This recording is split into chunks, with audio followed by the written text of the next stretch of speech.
Hey everyone, finish watching the next episode of Power Rangers Mystic Force, Heir Apparent Part 2. Lienbo tells the Rangers how he was corrupted by the Master. He lost all of his memories, leaving nothing but the Master.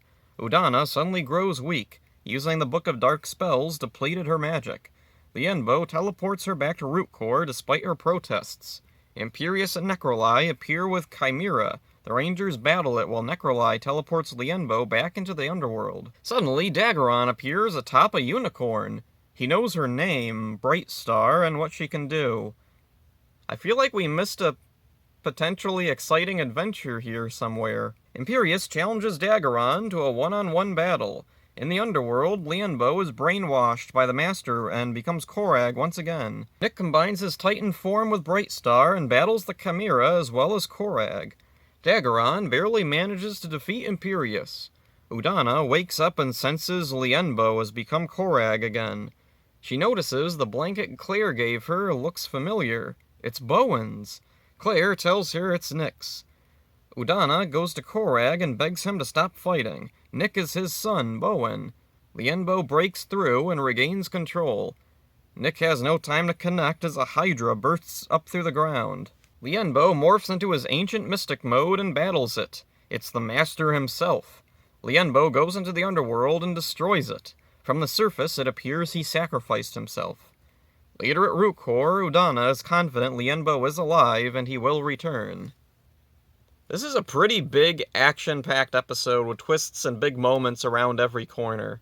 Korag is gone, and possibly Lienbo as well. We speedrun through an arc similar to Astronema. Lienbo regains his memories, only to be forcibly turned back into a bad guy before managing to break through once again. Imperius is apparently gone for good, as he disintegrates into dust. Another Countdown to Destruction parallel. The Master is gone now.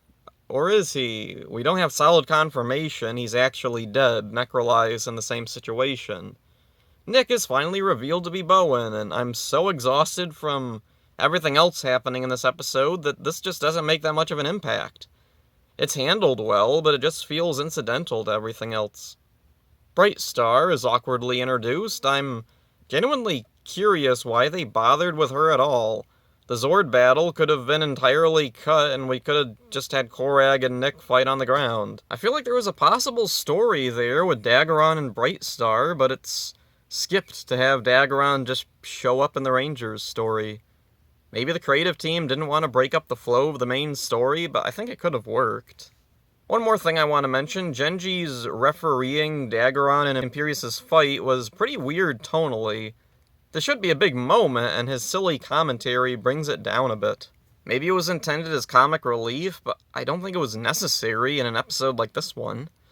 So, what'll happen next? Is Imperius gone for good? What about Necroli? Or maybe Lily will take over as the new main villain? Could we see an entirely different bad guy take over? What about Lienbo? Will he return? Is he in control, or is Korag still a danger? That's it for this one. Hope you enjoyed it. See ya. This time, honor will prevail. Honor, honor, honor, honor, honor.